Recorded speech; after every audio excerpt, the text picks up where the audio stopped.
वायरियाणं नमो वज्रायाणं नमो लोये सवसाहुणं मंगलम भगवान वीरो मंगलम गौतमो गणि मंगलम कुंद कुंदाद्यो जैन धर्मोस्तु मंगलम सर्वमंगल्यम सर्वकल्याणकारकम प्रधानम सर्वधर्मानां जैनम जयतु शासनम् वंदित्व सर्वसिद्धे धूमचलमणोऽमं गदिं पत्ते वोच्छामि समय पाहुड मिणमो सुध केवली भणिदम् नमः समय साराय स्वानुभूत्या चकासते चित स्वभावाय भावाय सर्वभावांतरच्छिदे।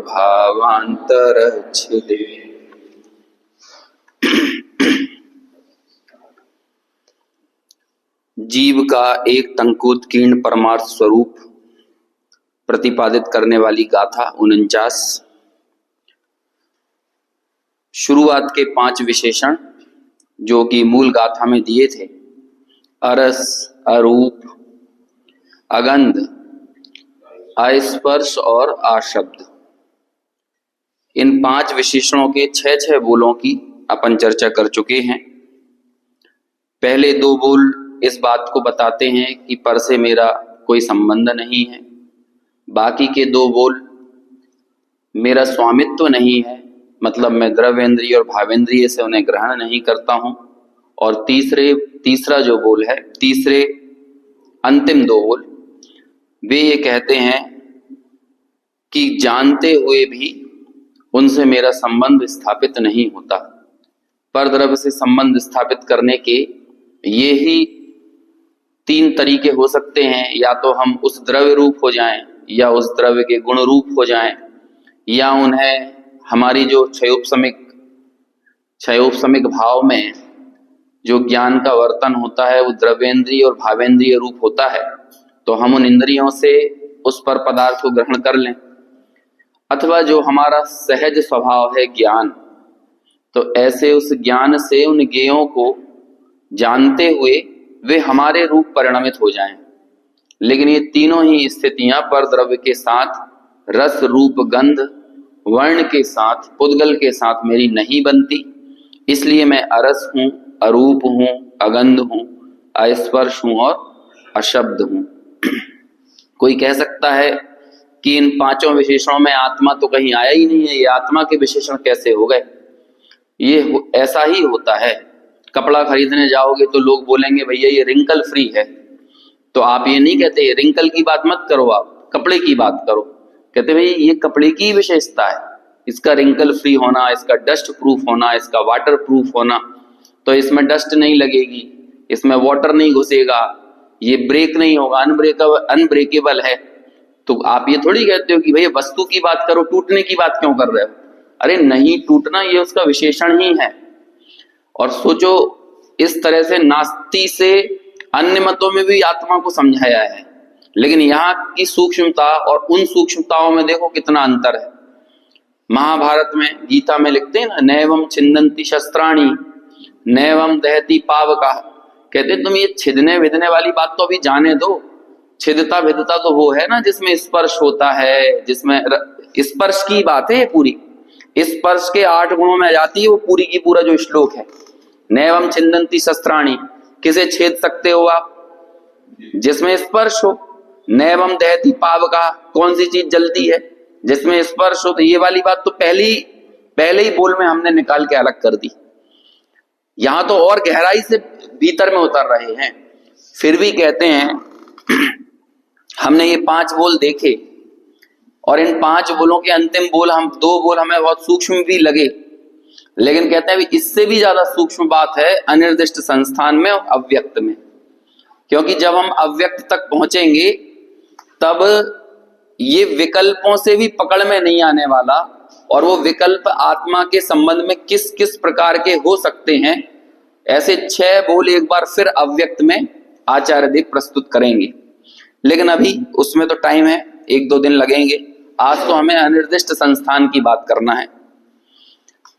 पहले एक बार गाथा पढ़ लेते हैं, फिर अनिर्दिष्ट संस्थान के जो 4 बोल हैं उन पर चर्चा अपन शुरू करेंगे।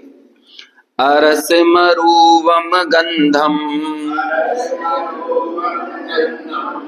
अवत्तम चेदना गुणमसद्दम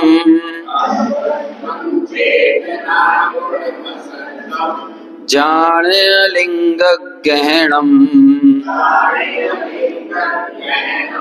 जीवमणि तिट्ठ संठाणम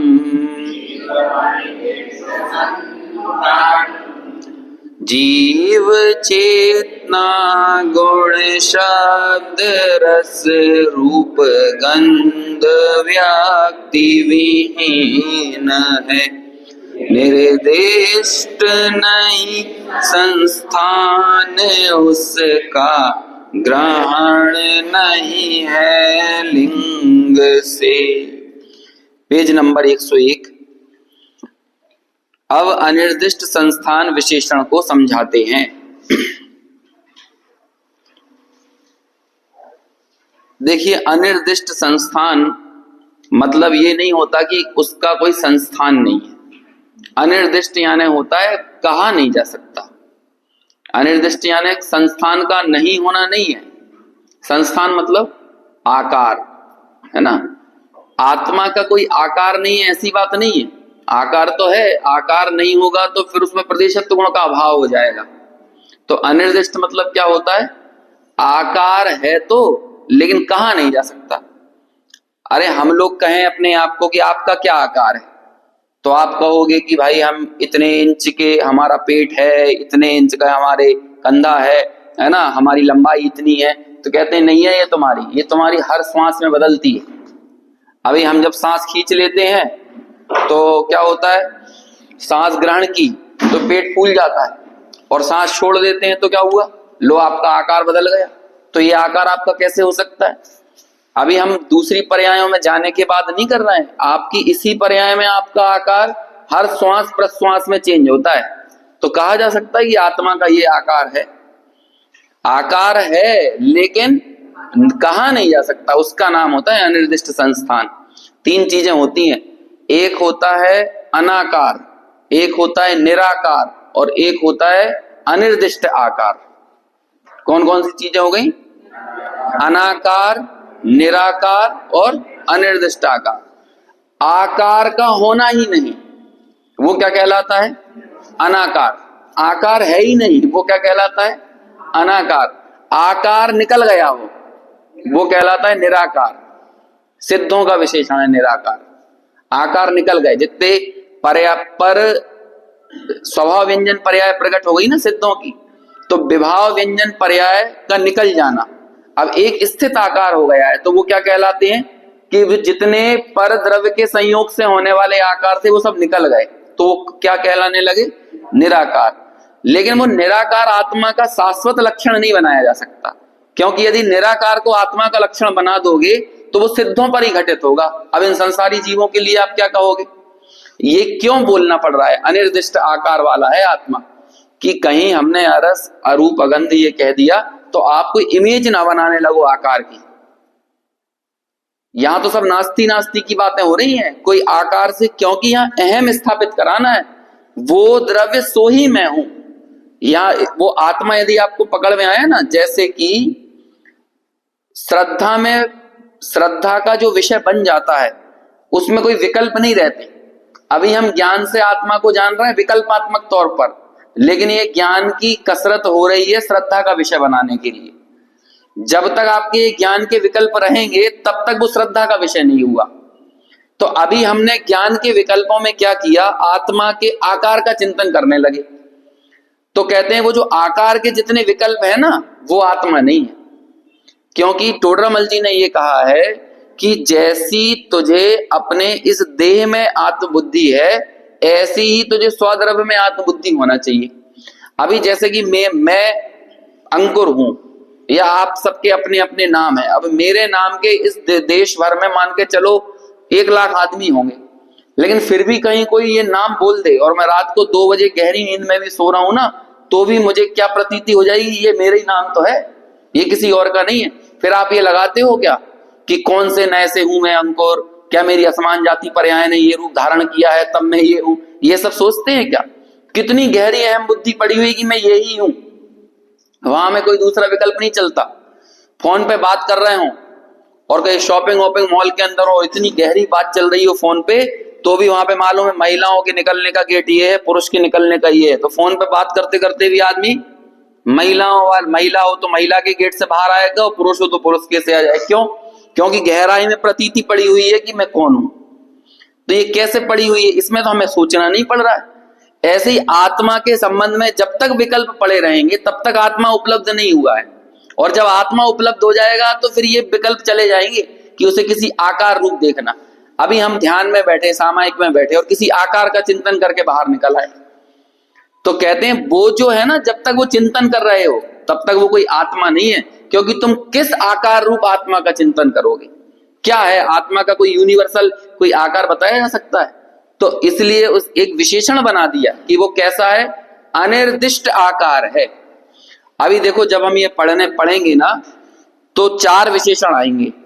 पहले 2 विशेषण में 9 कर्म से भिन्न बताया जाएगा, तीसरे विशेषण में द्रव्य कर्म से भिन्न बताया जाएगा। द्रव्य कर्म के कारण आकार नहीं है, पहले 2 में 9 कर्म के कारण आकार नहीं है, तीसरे में द्रव्य कर्म के कारण नहीं है, फिर चौथे में क्या कहेंगे? अब बचे ही क्या? द्रव्य कर्म और 9 कर्म के बाद नहीं, भाव कर्म। भाव आकार मानना ये अपने आप ही भाव कर्म है। 9 कर्म में अपना आकार मानना मतलब राग करना, ये भाव कर्म तो चल ही रहा है ना। भाव कर्म कोई अलग चीज नहीं होती है। कर्म और 9 कर्म में मैं पने की बुद्धि, यही भाव कर्म है। और क्या है? कर्म के परिणाम को, 9 कर्म के परिणाम को जो ना करे, तो अब कोई कहने लगे कर्म और 9 कर्म तो कहा, कर्म मतलब द्रव्य कर्म और 9 कर्म मतलब 9 कर्म, तो कोई कहने लगे भाव कर्म कहां किया इसमें? तो कहते हैं वो जो मैं माना ना, मैं कर्म मैं 9 कर्म मैं, ये मैं मानने का ही नाम भाव कर्म है। तो ऐसे ही द्रव्य कर्म के आकार को ये मैं, यही भाव कर्म है। 9 कर्म के आकार को ये मैं, यही भाव कर्म है। ऐसा ये द्रव्य कर्म और भाव कर्म में निमित्त नैमित्तिक संबंध है कि द्रव्य कर्म के निमित्त से भाव कर्म, भाव कर्म से फिर पुनः नवीन नवीन द्रव्य कर्म का बंध होता है और ये संतति चलती रहती है। तो वो जो मैं मानने की बुद्धि छोड़ देने के नाम भाव कर्म से कट जाना है, क्योंकि यदि द्रव्य कर्म से भाव कर्म और भाव कर्म से द्रव्य कर्म ये चलता रहेगा तो कभी भी आदमी निष्कर्म नहीं हो पाएगा। क्योंकि आपके जीवन में ऐसा समय कभी नहीं आएगा संसार अवस्था में जब आपके कोई कर्म का उदय ना हो। अब आप कर्म के उदय को दोष देने लगो कि अब भैया कर्म का उदय आता है तो दुखी तो होना ही पड़ता है, कर्म का उदय आता है तो सुखी होना ही पड़ता है, कर्म का उदय आता है तो परेशान होना ही पड़ता है। ज्यादा कर्म कर्म मत करो। यदि ये आप कह रहे हो ना, तो आप ईमानदारी से बताएं, हम सारे के सारे सिद्धों को हल्का साबित कर रहे हैं, क्योंकि उन सारे सिद्धों का पुरुषार्थ कर्म के उदय में ही चला था जो आप सिद्ध बने हैं। और आपको ये लगता है कि भैया कर्म के उदय में तो बहना ही पड़ेगा, कर्म के उदय में तो जैसा फिसलना है वैसा फिसलना ही पड़ेगा। तो आपको लगता है वे सिद्ध जितने हो गए ना, वे तो कोई जादू वादू से हो गए होंगे, वो बिना पुरुषार्थ के हुए हैं। उन सबका पुरुषार्थ कब चला है? कोई जादू हुआ क्या उनके साथ? कई बार हम ऐसा कहते हैं, जब हम किसी सत् कार्य से नहीं जुड़ पाते तो हम क्या कहने लगते हैं? अपने कर्म के उदय को बताने लगते हैं, भैया अब हमारा उदय ऐसा चल रहा है ना। और जब दूसरा कोई आदमी सत्कर्म से जुड़ता है तब हम वहां पर उसके उदय की बात नहीं, जब कोई दूसरा व्यक्ति जब कोई दोष कर रहा हो, सत्कर्म से नहीं जुड़ पा रहा हो, तब हम उसको क्या कहते हैं? ये तेरा खुद का दोष है। हमारे संबंध में हम क्या किस पर दोष डाल देते हैं? कर्म के दोष डाल देते हैं। हम स्वाध्याय में नहीं आ पाए तो किसके कारण नहीं आए? अब उदय ही ऐसा था। और दूसरा नहीं आ पाया तो कहेंगे अरे तुम आने ही नहीं चाहते हो। ये क्या तरीका है? हम अपनी कमियों के संबंध में वकील बन जाते हैं और दूसरों की कमियों के संबंध में जज बन जाते हैं, है ना। हम निर्णय दे देते हैं दूसरे ने ऐसा किया तो इसलिए गलती की, जबकि होना उल्टा चाहिए। दूसरों के उदय को का विचार करना चाहिए और अपने दोष का विचार करना चाहिए। यही नीति होती है। तो चलो अभी क्या दूसरे विषयों पर फिसल जाते हैं तो अपना मूल विषय रह जाता है। है ना। तो ये जो अनिर्दिष्ट संस्थान है, इसमें पहले दो बोलों में क्या बताया, 9 कर्म से भेद ज्ञान कराया है ना, या 9 कर्म के आकार रूप में नहीं हूं, और तीसरे बोल में द्रव्य कर्म के आकार रूप नहीं हूं। तो चौथे में क्या बचेगा, कहते हैं ज्ञान में जो ज्ञेय को ग्रहण किया तो ज्ञान में ज्ञेय का आकार बना कि नहीं। तो कहते हैं ज्ञान में ज्ञेय जानने में आ रहे हैं, लेकिन ज्ञान परिणमित होकर ज्ञेय के आकार वाला नहीं बन जाता। ये तो ज्ञेय के आकार का कहना ये व्यावहारिक कथन है, 2 दिन से अपनी ये बात चल रही है, आज वो बात थोड़ी और आगे बढ़ेगी और स्पष्ट होगी, है ना। देखो ये इतनी अच्छी गाथा है, जैसे कि किसी आदमी का चश्मे के बिना काम ना चलता हो ना, तो वो हर बेडरूम में एक चश्मा रख देता है, कार में चश्मा रख देगा, ऑफिस में चश्मा रख देगा, हर जगह रख देगा, जिसके बिना काम ना चले। अब आचार्य कुंद के 84 पाहुड़ थे, लगभग इनमें से 70 पाहुड़ों का अता पता नहीं है। मान के चलो कि अभी जो 14-15 पाहुड़ हैं, इनमें से भी 8-10 और नहीं मिलते, तो फिर क्या करते। कहते आचार्य कह रहे थे तुम्हें कहीं का एक भी मिल जाए पाहुड़, तो हर पाहुड़ में ये गाथा डाल दो कि कहीं ना कहीं तो मिल जाएगी किसी को, क्योंकि ये गाथा ऐसी है। तभी तो आचार्य कुंद के जितने पाहुड़ मिलते हैं सब पाहुड़ों में ये गाथा है, तो उन्होंने हर जगह रख दी, ऑफिस में भी रख दी क्या कहते हैं, कार के अंदर भी रख दी, जहां जहां पर जैसे रख देते हैं ना अपन। सबसे जरूरी चीज है कि पासपोर्ट है तो पासपोर्ट की कॉपी भैया 3-4 निकाल के रखो, कहीं गुम ना जाए। और पासपोर्ट में यदि वीजा लग गया हो तो वीजा की अलग से निकाल के रखो, कि पासपोर्ट गुम गया हो और 10 साल का अमेरिका का वीजा लगा हो तो फिर क्या करोगे। तो इसलिए उसको भी सेपरेट रखना पड़ेगा कि नहीं। ऐसी ये गाथा है कि हर जगह फैला दो, इसको सब जगह फैला दो, इतनी जरूरी चीज है ये, है ना। जब अपन कहीं बाहर जाते हैं तो लोग सलाह देते हैं तुम्हारी जितनी जेबें हैं ना, उन सब जेब में थोड़ी थोड़ी पैसा रखना, कहीं की एक आध कट जाए तो कम से कम दूसरी जेब से काम चल जाए। तो इसलिए पर्स में भी रख लिया, हैंड बैग में भी रख लिया, थोड़ा सा सूटकेस में भी पैसा रख लिया, थोड़ी सी आगे की जेबों में, पीछे की जेब में, सब में रख लिया। क्यों रख लिया कि भैया कहीं फंस गए बीच में तो कैसे बाहर निकलोगे। तो लोग में लगता है ना कि पैसे ही सर्व समाधान कारक है, ऐसे ये गाथा सर्व समाधान कारक है, इसलिए आचार्य ने सब जगह फैला दी कि कहीं ना कहीं तो मिल जाए। समझ में आया, इसलिए इतनी इंपॉर्टेंट है। तो ये अनिर्दिष्ट संस्थान ये नाम कैसे पड़ गया, तो दादा ने अपनी पुस्तक में अनुशीलन में भी ये बात का जिक्र किया है कि देखो जब जिसका कोई आकार तो हो लेकिन कहा नहीं जा सके, तो अब उसका कुछ तो नाम देना पड़ेगा। तो क्या नाम दे दिया, अनिर्दिष्ट आकार। तो उन्होंने उदाहरण दिया कि देखो ये जैसे ये 5 उंगलियां हैं, इन 5 उंगलियों के नाम जानते हैं आप। जैसे सबसे बलवान उंगली कौन सी है, अंगूठा, तो इसको क्या बोलते हैं, अंगुष्ठ। अंगुष्ठ यानी होता है ताकतवर। तो जो सबसे ताकतवर हो कि ये 4 एक तरफ हो और ये एक तरफ हो, जैसा कि अपन इस वस्तु को उठाएंगे तो ये 3 तो 4 अपना मिलके काम कर रही है, लेकिन ये अकेला एक काम करेगा, और ये अकेला इन सबके साथ सहयोग कर सकता है। तो सबसे बलवान कौन है, अंगूठा हो गया ना। इससे बहुत सारी चीजें भी बनती हैं, हालांकि समय समय में इसके अर्थ बदलते रहते हैं।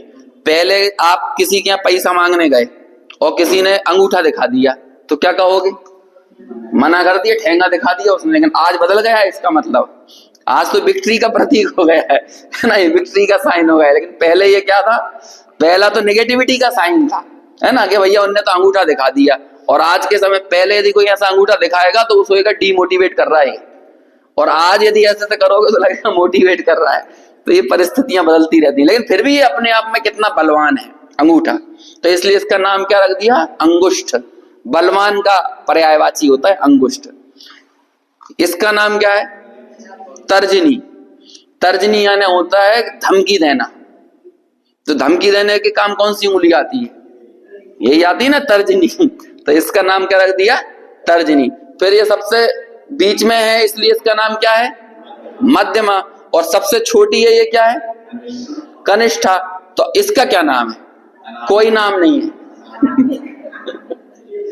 इसका क्या नाम है, इसका कोई नाम नहीं है। तो जब कोई नाम नहीं है तो इसका नाम क्या हो गया, अनामिका। तो ये अनामिका ही इसका नाम हो गया ना। तो ऐसे ही हमने किया ना, ऐसे ही कहते हैं आत्मा का क्या आकार है, कहते कोई नहीं आकार है, यही उसका विशेषण है। तो भैया कुछ तो बोलो उसे, कोई आकार का नहीं होना मतलब कोई आकार तो है लेकिन वो कहां नहीं जा सकता। तो इसका नाम क्या कर दिया हमने, अनिर्दिष्ट संस्थान। संस्थान तो है लेकिन उसको कहा नहीं जा सकता। आप अपने आकार को भी डिफाइन नहीं कर सकते कि मेरा यही टंकोत्कीर्ण आकार है, और यहाँ पर टंकोत्कीर्ण आत्मा की चर्चा चल रही है। तो हमने पूछा आत्मा का टंकोत्कीर्ण आकार कौन सा है, कहते टंकोत्कीर्ण आकार कहा नहीं जा सकता, बस। तो इसलिए विशेषण क्या बन गया, अनिर्दिष्ट संस्थान, है ना, ऐसे वो अनिर्दिष्ट संस्थान विशेषण बना है। देखो पढ़ते हैं इसे, पुद्गल द्रव्य रचित शरीर के संस्थान यानी आकार से जीव को संस्थान वाला नहीं कहा जा सकता। जितने जितने हमें पुद्गल द्रव्य के द्वारा ये शरीर की रचना मिलती है, क्या ये शरीर की रचना जीव की रचना है? इसे जीव का कहा जा सकता है कि ये पुरुष के ये 5 फुट 10 इंच का है, ये 4 फुट 3 इंच का है, ये 6 फुट का है, ये 6.5 फुट का है, तो आप कह सकते हो कि ये है। अच्छा, सिद्धों को ऐसा कहा जा सकता है क्या? अंतिम आकार जो सिद्ध पर्याय में प्रकट हुआ है, जैसे सिद्धों का कोई आकार है तो आप उसे कह सकते हो अंतिम आकार? नहीं कहा जा सकता। एक सिद्ध 500 धनुष के हैं, एक 7 हाथ के हैं, अब बोलो क्या कहोगे आप? यदि सिद्धों में भी आप डिफाइन कर सकते हो कि एक निर्दिष्ट आकार हो, जैसे हम आत्मा का आकार कह सके, अंतिम पुरुषाकार यदि आप कहोगे ना, ये भी उपचार का कथन है। अंतिम पुरुषाकार तो यदि आत्मा की टंकोत्कीर्ण स्वभाव की बात चल रही है, अंतिम पुरुषाकार में तो जितने सिद्ध हैं सब सिद्धों के अलग अलग आकार हैं, तो वो टंकोत्कीर्ण कैसे हो सकता है? टंकोत्कीर्ण का मतलब आपने शुरू में देखा था ना, जिसे कभी बदला नहीं जा सके। यहां पर तो उसकी चर्चा चल रही है। यहां ध्यान का ध्येय आत्मा कैसा होगा, हम उसकी बात कर रहे हैं। तो हमने अरस को बाहर कर दिया, स्पर्श को कर दिया, कि कोई सामायिक के काल में बैठा हो और उसे लगने लगे कि आज तो एकदम एकदम ठंडक का एहसास हो रहा था, तो आत्मा मिल गया कि ठंडक के एहसास? अरे गर्मी के एहसास में भी मिल सकता है, क्यों? गर्मी के एहसास में तुम नहीं हो, तुम्हारा ज्ञान भिन्न है, वो गर्मी का एहसास भिन्न है। इस चीज की अनुभूति होना चाहिए। ये मत सोच लेना कि आज का सामायिक बहुत अच्छा हुआ क्योंकि आज तो बहुत ठंडक महसूस हो रही थी, तो वो तो बाहरी वातावरण के कारण हो रही थी, आत्मा के कारण थोड़ी हो रही थी। इसलिए वो अस्पर्श को, अरस को, अगंध को, अरूप को, अशब्द को बाहर निकाल दिया। हम लोगों को गे से छेड़खानी करने की बहुत आदत है, और हमें लगते हैं कि ध्यान का ध्येय, ज्ञान का गे। तो हमारा जो गे है ना, गे, ध्यान का ध्येय कौन होगा? ध्यान का ध्येय परद्रव्य नहीं होगा, ज्ञान का गे परद्रव्य नहीं होगा। जिस ज्ञान के गे को सामायिक कहेंगे, जिस गे के ज्ञान को सामायिक कहेंगे, वो गे परद्रव्य नहीं होगा, वो स्वाद्रव्य होगा। और वो स्वाद्रव्य क्या है? ज्ञान का स्वाद्रव्य क्या है? ज्ञान का स्वाद्रव्य ज्ञान खुद है।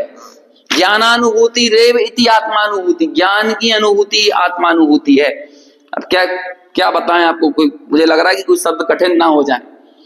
ज्ञान में जो हम गे के साथ छेड़खानी कर रहे हैं, आप ध्यान में बैठे हो, आपको मंदिर दिख जाए, आप अभी अभी तीर्थ यात्रा होकर आए और आपको महावीर जी के भगवान दिख जाएं, तो आपको लगेगा क्या कि आज सामायिक बहुत अच्छा हुआ। लेकिन उसी काल में यदि आपको आज से 100 वर्ष नहीं, 25-50 वर्ष पुरानी किसी के प्रति राग द्वेष की कोई स्थिति दिख जाए आंखों के सामने, तो क्या कहोगे? सामायिक बिगड़ गया। नहीं बिगड़ा सामायिक, कमाल की बात तो यही है, वो ज्ञान में आने वाला गे ज्ञान रूप परिणमित नहीं होता। यही तो ज्ञान की सबसे बड़ी खूबसूरती है। हम उस गे के साथ छेड़खानी करने की कोशिश क्यों कर रहे हैं? और ये चीज सब जगह लागू होती है।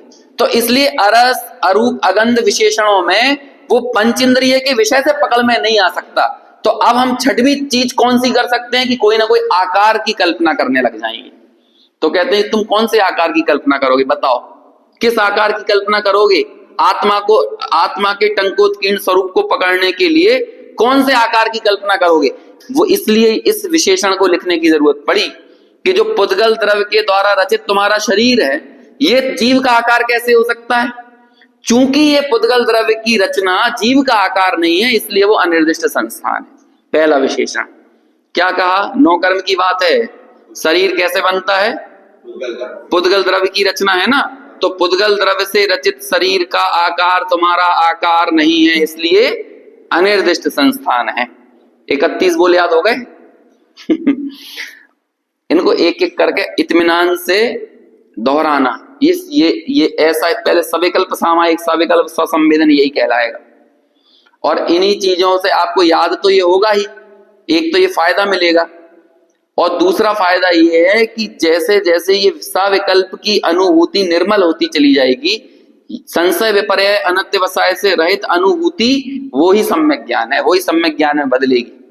इसलिए सविकल्प स्वसंवेदन में स्पष्ट होता बहुत जरूरी है। अभी हम ये जो कर रहे हैं ना, ये तो वास्तव में कुछ नहीं है, ये तो बहुत ऊपर की उतली चीज है। हालांकि प्राथमिक लेवल पर ये असरकारी है कि पहले तो आपको शास्त्र के माध्यम से चीजों को बुद्धि का विषय बनाना पड़ेगा, लेकिन बाद में इसे निर्णय का विषय बनाना है, निर्णय तक लेके जाना है। अभी निर्णय में कौन के साथ बनाओगे? एकांत में। समझ में है? एकांत में ही आपको आत्मा की महिमा आएगी, एकांत में जब उसका विचार चलेगा। अरे हम जब अपने घर में अपनी पत्नी से लड़ाई कर लेते हैं ना, और जब अकेले बैठे हो तब लगता है अरे वो कितना काम तो करती है, बाल बच्चों को भी संभालती है ना। क्या कहते हैं कि सुबह से उठ के इतना खाना बना रही है, पता नहीं कितने काम कर रही है। तो पत्नी की महिमा भी जब अकेले में आती है तो आत्मा की तो अकेले में ही आएगी। सामने तो तुम गुनगुना दोगे कि तुम कुछ नहीं करती, तुम ये करती हो, वो करती हो, फलाना करती हो, ठिकाना करती हो, है ना। तब तो अपना अहंकार आड़े आ जाता है। ऐसे ही जब 40-50 लोगों के बीच में अपन बैठे हो तब हम नहीं कर पाएंगे वो अनुभूति, तब तो दिखावट ही होगी। आज हम सब लोग स्वाध्यायी बैठे हैं तो यहाँ पे आत्मा को भला इसलिए कह देंगे क्योंकि हम सब कह रहे हैं, और कल किसी शादी विवाह में जाएंगे तब भोगों को भला कहने लगेंगे क्योंकि सब लोग कह रहे हैं। तो ये तो सब लोगों के बीच में वो एकांत में हमें क्या लगता है, वास्तव में हमारी प्रतीति कैसी है, वो तो आप तभी निर्णय कर पाओगे जब आप अकेले में होगे। ऐसी इन विशेषणों के बारे में विचार करने के लिए आपको थोड़ा अकेला होना पड़ेगा, है ना। एक आध जगह तलाश लो, जैसे कि सौगानी जी ने तलाश ली थी अपनी सबसे ऊपर वाली मंजिल पे और अकेले बैठते थे 2-4 घंटे। तो आजकल कम से कम 15 मिनट बैठने ही सीखे, 15 मिनट 20 मिनट से फिर यही जो सारी जो चर्चाएं चल रही हैं। आज अकेले अरस का विशेषण ले लो, अगले दिन गंध का ले लो, अगंध का ले लो, अगले दिन अरूप का ले लो, और इनसे 6 विशेषणों का विचार करो। अपनी 24 घंटे की प्रतीति में ये विचार करो कि देखो आज कितनी ज्यादा ठंड थी, और ठंड के कारण हम कितने बेचैन थे कि सुबह उठ के नहाने का ही मन नहीं कर रहा था, मंदिर आने की बात तो बहुत दूर की है। तो देखो कि मेरी गहराई से प्रतीति स्पर्श के विषय में कितनी पड़ी हुई है। आज खाना मेरे मन का नहीं मिला और तुरंत मेरे को एकदम गुस्सा आ गया, कितना बेकार खाना बनाया। एक तो मैं इतना सुबह से शाम तक परेशान होता रहता हूँ बाहर, और पत्नी को मेरी इतनी भी फिक्र नहीं है कि वो मेरे लिए एक अच्छा सा खाना बना दे। तो अब विचार करो वहां पे, ऐसे सब जगह चलो, गंध में विचार करो, है ना। कई लोग बहुत ज्यादा सैनिटेशन के बहुत जरूरत से ज्यादा पागल होते हैं, उन्हें कहीं दूसरे घर में भी जरा सी बदबू आ रही हो तो यहाँ तक पहुंच जाती है, तो अब वो अपने यहाँ तलाशने लगते हैं कि बदबू कहाँ से आई, बदबू कहाँ से। इतना ज्यादा उन्हें साफ सफाई का कॉन्शियसनेस होती है, पागलों की तरह, है ना। तो वो बड़े बेचैन रहते हैं। इतना ज्यादा देखो, अपनी यथा योग्य साफ सफाई स्वच्छता रखना वो लाजमी है, होना ही चाहिए, लेकिन उसके लिए ऑब्सेशन हो जाना, पागलपन हो जाना, ये आपको अपने आप से दूर करेगा। बिल्कुल सिंपल सी बात है, आप किसी एक विषय को देखने में अटकोगे तो आगे बढ़ने से चूक जाओगे। आप पूजा कर रहे हो ना, और किसी एक अर्घ में आप ठहर गए तो आपका अगला अर्घ निकल जाएगा। आप कहीं पर गए, कहीं मंदिर वगैरह देखने गए और आपकी पूरी टीम आगे निकल गई और आप कहीं पड़े रह गए, तो अरे तुम कहाँ रह गए थे? अरे वो मंदिर में एक चित्र लगा था तो मैं उसको देखने में रह गया। आप अटकोगे तो आगे बढ़ने से रह जाओगे। ये होता है कि ऐसे लोक के किसी भी विषय में आप ठहर जाओगे तो आप आत्मा तक पहुंचने से रह जाओगे, बस सीधी सी बात। और हमें ठहराने वाले, रोकने वाले विषय कौन कौन से हैं? आप स्पर्श में ठहर जाओगे, आप रस में ठहर जाओगे, गंध में ठहर जाओगे, वर्ण में ठहर जाओगे, या किसी शब्द में ठहर जाओगे। तो यहां पर हम शब्दों से ही आत्मा के बारे में समझ रहे हैं, लेकिन कह क्या रहे हैं? वो अशब्द है। इसका मतलब इन शब्दों में भी नहीं ठहरना। इतनी इंपॉर्टेंट गाथा है, तब जाकर इसको सब जगह फैला दिया है कि जहां से बटोर सको। मेन चीज ये कि ये गाथा सब जगह उपलब्ध है, ये ज्यादा महत्वपूर्ण नहीं है। ये गाथा उपलब्ध है और जिसकी होनहार अच्छी होगी उसे आत्मा उपलब्ध हो जाएगा इस गाथा के कारण, ये बड़ी बात है। तो उसमें ये निमित्त बन जाएगी। तो ये आचार्य कुंद उनको इतनी जरूरी लग रही थी, तो ये कोई ऐसे ही नहीं थी, ऐसे कि मजाक में कहीं उन्हें दूसरा विषय नहीं मिल रहा था तो कहीं भी वो गाथा पटक दी, ऐसा नहीं है। आप उसके आगे पीछे का विषय देखना, जहां भी ये बात आती है टंकोत्कीर्ण आत्मा कैसा है, टंकोत्कीर्ण आत्मा कैसा है, जहां उन्हें ये बताना है पुद्गल से भिन्नता बताना है, वहां तुरंत ये गाथा डाल देते हैं, अरस मरूपम गंधम अवत्तम चेदना गुणमसद्दम जान अलिंग गहणम चेदना, क्या कहते हैं, जान अलिंग गहणम जीव मणिदिष्ट संठानम। जीव कैसा है? वो अनिर्दिष्ट संस्थान है। ऐसा अनिर्दिष्ट संस्थान में सबसे पहला विशेषण क्या है? पुद्गल द्रव्य के द्वारा रचित ये जो शरीर है, मैं उसके आकार रूप नहीं हूं। आगे बढ़ते हैं। अपने नियत स्वभाव से अनियत संस्थान वाले अनंत शरीरों में रहता है। दूसरा भी 9 कर्म का ही है। पहले क्या कह रहे थे? आत्मा देखो 24 नंबर की शक्ति है, 47 शक्तियों में 24वें नंबर की शक्ति है। क्या है? अरे आप इस प्रसंग से मन से बोल दिया करे कि कौन सी शक्ति होगी? नियत प्रदेशत्व है ना। आत्मा की शक्ति क्या है? जब वो चींटी के शरीर में है ना, तब भी नियत प्रदेशी है। और जब केवली समुद्घात के समय पूरे विश्व में फैल गया है, तब भी वो कैसा है? समुद्घात होते हैं ना, उनमें से एक समुद्घात है केवली समुद्घात। समुद्घात के समय आकार कई बदल जाते हैं। समुद्घात मतलब ये होता है कि मूल शरीर को छोड़े बिना आत्मा के प्रदेशों का बाहर निकल जाना, है ना।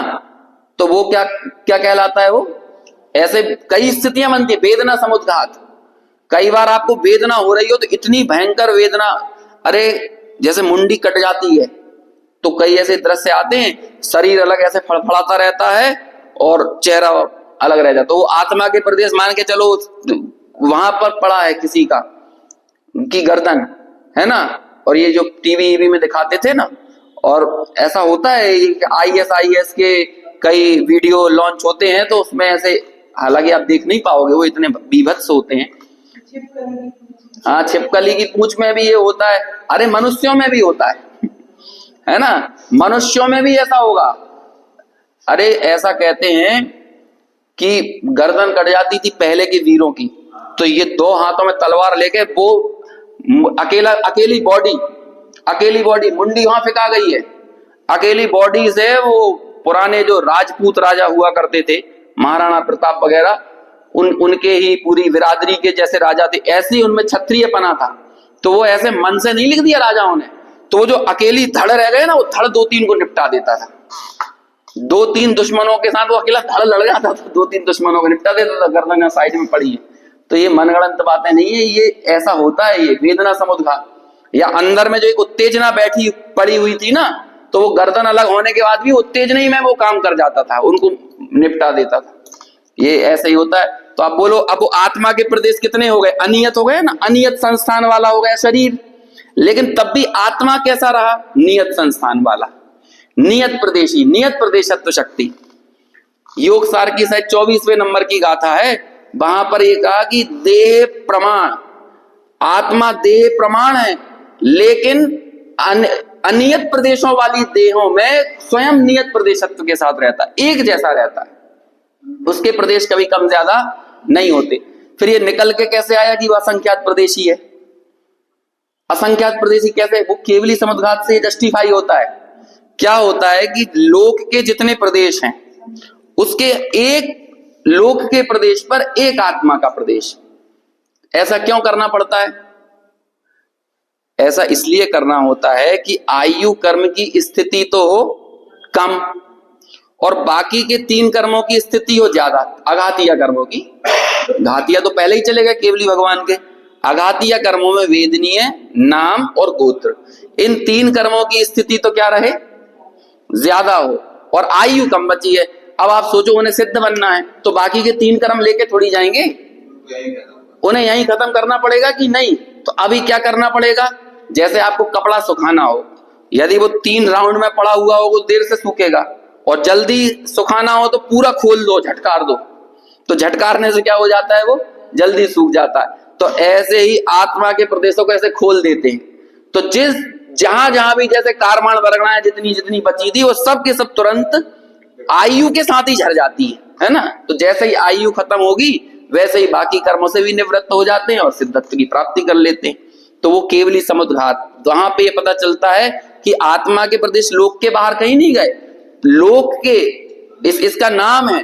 देखो, एक होता है असंख्यात लोक प्रमाण और एक होता है लोक प्रमाण असंख्यात। आत्मा के प्रदेश असंख्यात लोक प्रमाण नहीं है, लोक प्रमाण असंख्यात हैं, कि लोक में जितने असंख्यात प्रदेश हैं वैसे ही क्या है, आत्मा के भी प्रदेश हैं। तो एक एक प्रदेश में क्या होता है, एक एक लोक के एक प्रदेश में एक आत्मा का प्रदेश स्थित हो जाता है।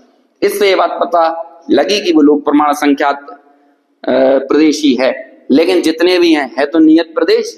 तो जब वो चींटी के शरीर में है या निगोदिया, एक निगोद के शरीर में अनंतों जीव हैं, तो कैसे ठसम ठस हो रहे हैं वो हैं? तो कहते होंगे ना, जैसे कि हम लोग कहते हैं भैया थोड़ा सा हाथ अपना अंदर कर लो, है ना, थोड़ी सी स्वेटर तुम्हारी अड़ रही है, स्वेटर उतार लो। तो ऐसे ही वो कहते होंगे बाकी जी भैया तेरे थोड़े से प्रदेश कम कर ले बगल वाला जीव बोलता होगा। तो ऐसा कुछ होता है उनके बीच में। जितने जीव हैं, अनंतों के अनंत जीव, वे सब अपने नियत प्रदेशों के साथ रहते हैं और कहीं कोई परेशानी नहीं है। परेशानी तो वैसे मूल में ही पड़ी हुई है, लेकिन वो ठसम ठस वाली परेशानी नहीं है ना। इतना विचार करने की उनमें सामर्थ्य नहीं है कि हम भैया गड्ढम गड्ढ हो रहे हैं, क्योंकि एक श्वास में 18 बार जन्म मरण हो जाता है और अक्षर के अनंत विभाग उनका ज्ञान है। तो कहाँ वो इतना विचार कर पाएंगे कि तू हमें थोड़ी सी जगह दे। ये तो जिन लोगों को विचार करने की सामर्थ्य मिली है ना, उन लोगों के साथ ये बड़ी ज्यादा दिक्कत होती है, हमारी जगह हमारी जगह। मैं तो अनेक ऐसी जगह जाता हूँ, स्वाध्याय सुनने बैठते हैं लोग और उनकी कुर्सियां तय होती हैं, और किसी की कुर्सी पे कोई दूसरा बैठ जाए ना तो कसाय में पड़ जाता है वो कहते हैं हम यहाँ बैठ के सुनते हैं। अब वो गुरुदेव के का सीडी सुनने के लिए बैठे हो और गलती से कोई नया आदमी उनकी कुर्सी पे बैठ जाए तो गुरुदेव का प्रवचन अंदर ही नहीं घुसेगा उनके, जब तक उन्हें उनकी कुर्सी ना मिल जाए यहाँ कह रहे हैं शरीर तुम्हारा नहीं है, तुम यहाँ कुर्सी को अपना मान के बैठे हुए हो, है? तो ऐसे कैसे चलेगा। भीतर में क्या कहते हैं, गुरुदेव की भाषा में यदि बोले कि लहसुन का यदि नीचे खुरचन लगी हो या हींग की डिब्बी हो और हींग की डिब्बी में यदि तुम कोई भी केसर भरोगे तो कहते हैं केसर में भी हींग की गंध आने लगेगी। ऐसे ही कसाय अनुरंजित परिणामों के साथ आकाशाई आत्मा के स्वभाव के बारे में सुनोगे तो वो आत्मा की बातों में भी कसाय झलकने लगेगी। वो ग्रहण कैसे हो पाएगी वो आकाशाई आत्मा। चलो खैर, दूसरा विशेषण क्या है, नियत स्वभाव से अनियत संस्थान वाले अनंत शरीरों में रहता है। जैसे हमने एक विशेषण पढ़ा था 5वें नंबर का, मैं ज्यादा जल्दी जल्दी तो नहीं बोल रहा तो 5वें विशेषण में क्या बात थी, यदि एक जो ज्ञान है ना, जो एक संवेदना परिणाम है, यदि वो एक रस वेदना को समर्पित हो जाए तब आप उसे रस कह सकते हो।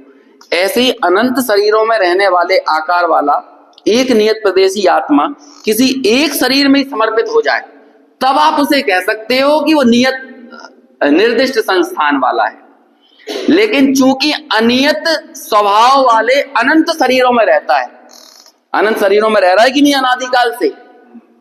और देखो कितने कमाल की बात है, अभी तीसरे बोल में वो बात आएगी, जो बीच की स्थिति बनती है, क्या कहते हैं उसे, इसमें अगला दिया है ना, अरे वो रास्ते को क्या, विग्रह गति। जब वो विग्रह गति में जाता है तब तो उसके पास कोई शरीर नहीं होता, लेकिन उस समय उसके पास क्या होता है, विग्रह गति। पूर्व का शरीर रहता है ना, पूर्व के शरीर का आकार। तो कहते हैं कि अब देखो कितनी तेजी से वो अपने आकार को कन्वर्ट कर लेता है, कितनी तेजी से। वो मैक्सिमम यदि होगी तो 4 समय की होगी, है ना, 4 समय की, 3 समय की, 4 विग्रह गति का अधिकांश, 3 समय 4 मोड़, 3 समय की वो विग्रह गति होगी। अब देखो कितनी तेजी से आकार को चेंज कर लेता है। पूर्व शरीर का आकार लेके निकला था और तुरंत के तुरंत, अब मान के चलो यहाँ हाथी के शरीर में हो और हाथी के शरीर से निकलकर उसे चींटी के शरीर में जाना हो, तो विग्रह गति में वो हाथी के शरीर में था और तुरंत कहाँ इनबिल्ट हो जाता है, चींटी के शरीर में। कितनी तेजी से आकार चेंज हुआ। अब आप उसका आकार क्या बताओगे। इसलिए वो अनिर्दिष्ट संस्थान वाला है। पहले बोल में क्या कहा था, पहला बोल में पुद्गल द्रव्य से रचित शरीर का आकार मेरा आकार नहीं। दूसरे बोल में अनियत संस्थान वाले अनंत शरीरों में नियत संस्थान के साथ रहता है, इसलिए अनिर्दिष्ट संस्थान है। तीसरा बोल, भिन्न भिन्न संस्थान रूप से परिणमित, नहीं ऊपर रह गया, हाँ ठीक है, संस्थान नाम कर्म का विपाक। अभी देखो ये द्रव्य कर्म की बात चल रही है, ये संस्थान किसका कर्म है, नाम कर्म का भेद है ना, तो भी द्रव्य कर्म की बात आ गई ना। पहले 2 में तो 9 कर्म चल रहे थे, अभी तीसरे में कौन आ गया? द्रव्य कर्म। कौन कौन से संस्थान होते हैं? 6 संस्थान होते हैं, है ना। ये सब होता है ना, हुंडक संस्थान, समचतुरक संस्थान, निग्रोध परिमंडल संस्थान, ये सब होते हैं ना 6 संस्थान। ये सारे संस्थान किस में होते हैं? ये कहाँ होते हैं? ये अरे कर्म मात्र पुद्गल है, तो जो संस्थान है वो भी कहां पर होंगे? वो भी पुद्गल ही होंगे ना। तो ये द्रव्य कर्म की सारी रचना कहां पर चल रही है? पुद्गल में चल रही है। तो तुम्हारा कौन सा संस्थान? तुम्हारा मतलब जीव का कौन सा संस्थान? अभी तो हम लोग कह सकते हैं कि हम कौन से संस्थान वाले हैं, कुछ समचतुरस्क वाले, है ना। हाँ, थोड़े थोड़े अपन समचतुरस्क की हैं, कोई दिक्कत की बात नहीं है, प्रॉपर हाथ पैर हो। अभी कोई किसी व्यक्ति विशेष का उबड़ उबड़ निकल जाए तो वो कुब्जक कहलाता है ना, ऐसे अलग अलग कहलाने लगते। लेकिन जैसे जैसे काल आगे बढ़ेगा तो फिर वो संस्थान भी बिगड़ने लगेगा, और आजकल भी उसके कुछ लक्षण दिखने लगे। लेकिन ये फिर भी ये संस्थान जो होता है नामकर्म, ये कहां पर होता है? अभी हम जब अगली गाथा पढ़ेंगे ना 50 से लेकर 55 तक, वहां पर इस संस्थान में मुझ में संस्थान नहीं, जब ये चर्चा आचार करेंगे तो उसे 6 संस्थानों से रहित, वही उन 6 संस्थानों से मैं रहित हूं ये कहेंगे। यहां पर अभी वो बात नहीं ली है। लेकिन जय सेनाचार्य की आप टीका पढ़ोगे तो उन्होंने मैं निर्दिष्ट संस्थान वाला नहीं, इसे बताने में उन्होंने उन्हीं 6 संस्थानों को याद किया है। और फिर वहां पर क्या याद किया? वहां पे फिर एक बार यही याद किया। लेकिन अमृत चंद्राचार्य ने ऐसा नहीं किया। छोटे दादा इस संबंध में कहते हैं कि इस तरह के कुछ प्रयोगों से आप ये जान सकते हो कि कौन से आचार्य का किस विषय को देखने का कितना सूक्ष्म दृष्टिकोण है। अमृत चंद्राचार्य का जो दृष्टिकोण है, अमृत चंद्राचार्य मतलब क्या कहें, ये भाई भाई लगते हैं। हालांकि 1000 साल का समय है समंत भद्राचार्य और अमृत चंद्राचार्य में। दोनों की रचनाएं बड़ी बहुत गहराई और तीखापन लिए हुए हैं, बहुत भीतर जाते हैं। समंत भद्राचार्य एक तरफ जब आप्त मीमांसा लिखते हैं तो लगता है कि कैसे बुद्धि कौशल वाले व्यक्ति हैं, और दूसरी तरफ जब रत्नकंठ श्रावकाचार्य लिखते हैं तो लगते देखो कितना स्थूल विषय छू लिया इन्होंने। लेकिन उस स्थूल विषय में भी कितना सूक्ष्म विवेचन है, कैसे शब्दों का प्रयोग है वो जबरदस्त है। ऐसे ही एक तरफ आत्मख्याति पढ़ो इनकी तो लगेगा देखो कितना सूक्ष्म विवेचन कर रहे हैं। ऐसी संस्कृत भी नहीं मिलेगी। वो तो हम लोग संस्कृत पढ़ नहीं रहे, हम लोगों को तो शांति जी भाई साहब संस्कृत से पढ़ाते हैं, है ना। और तब हमें पता चलता है कि ना तो ऐसी संस्कृत हमें कालिदास में देखने को मिलती, ना माघ में, ना भास में, है ना, जैसे प्रयोग ये करते हैं। और यही अमृत चंद्राचार्य पुरुषार्थ सिद्धि उपाय लिखते हैं, तब लगता है कि देखो कितना स्थूल विषय ले लिया। मतलब चरणानुयोग का विषय में स्थूल लगता है, लेकिन चरणानुयोग नकारी नहीं है। यदि इतना नकारा होता तो इतने गूढ़ दृष्टि वाले आचार्य ये रत्नकंठ श्रावकाचार्य और पुरुषार्थ सिद्धि उपाय जैसी रचनाएं क्यों लिखते? और ये दोनों रचनाएं ग्रस्तों का आचरण बताने वाली हैं, मुनियों का आचरण बताने वाली नहीं है। सोचो, मुनियों ने ग्रस्तों का आचरण कैसा होना चाहिए इसके ऊपर मार्गदर्शन किया हम सब लोगों का। नहीं तो 6ठे 7वें गुणस्थान वाले मुनि राजों को क्या जरूरत थी, तुम्हें जो करना है सो करो, चूल्हे में जाओ, है। लेकिन उन्होंने बताया, क्योंकि दोनों का परस्पर में संबंध है। यदि ग्रस्तों का अतिथि संविभाग नहीं होगा तो मुनि राजों की उद्दिष्ट त्याग नहीं हो सकता। औद्देशिक नाम का पहला दोष होता है आहार का। उस औद्देशिक नाम के दोष से रहित भोजन मुनि राजों को प्राप्त नहीं हो सकता यदि ग्रस्तों के पास अतिथि संविभाग ना हो तो दोनों का आपस में संबंध हो गया कि नहीं।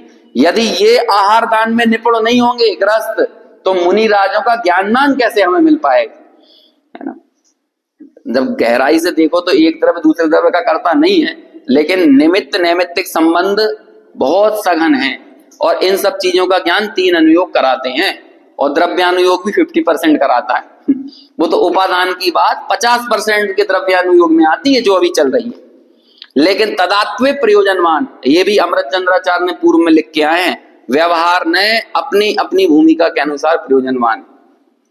अभी ज्ञानोदय में हम लोग 31 दिसंबर की रात में मनीष जी थे, अपने विवेक जी थे और 3-4 लोग थे, तो दादा की ऐसी चर्चा चल रही थी।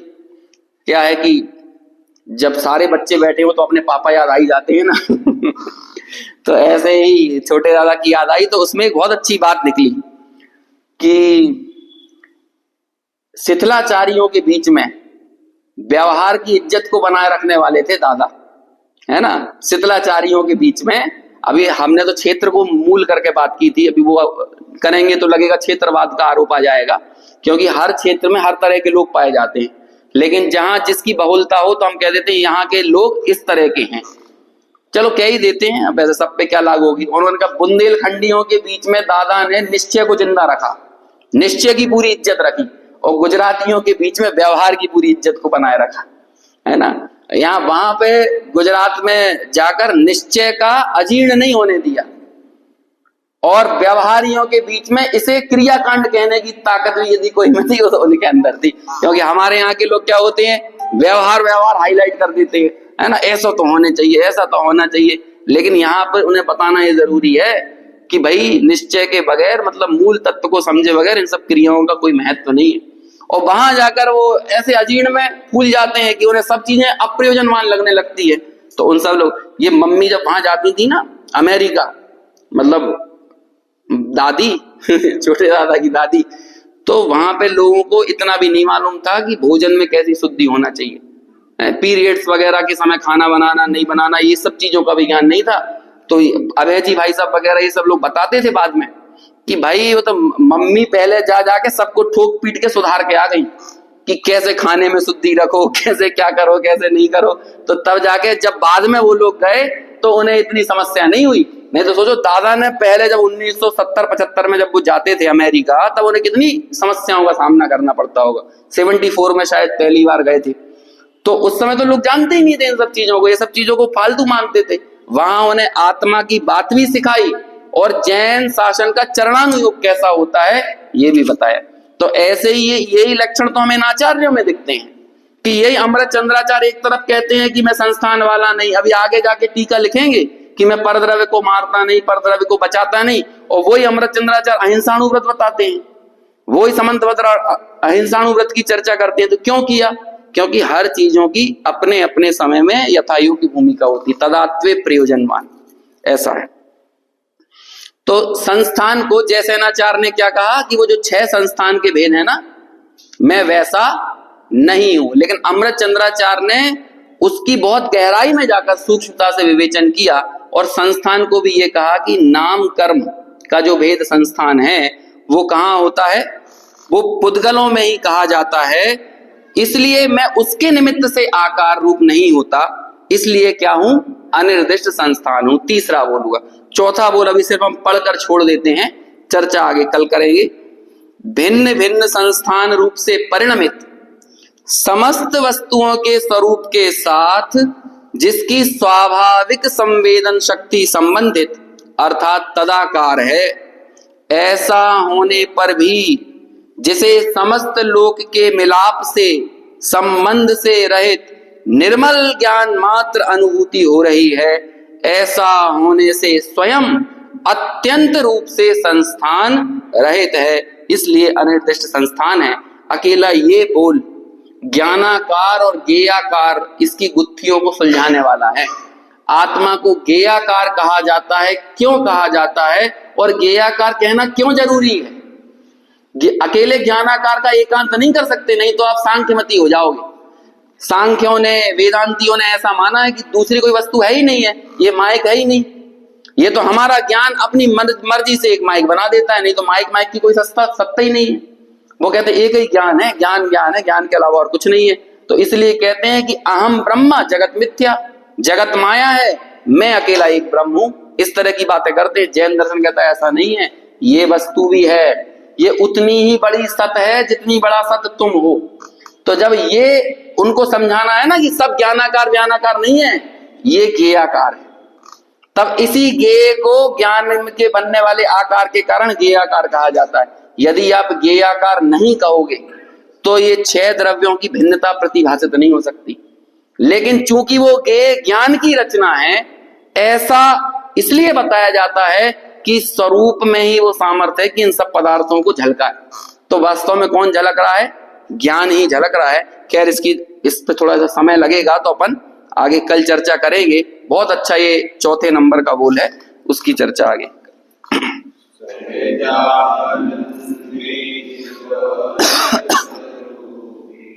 अविनाशी मैं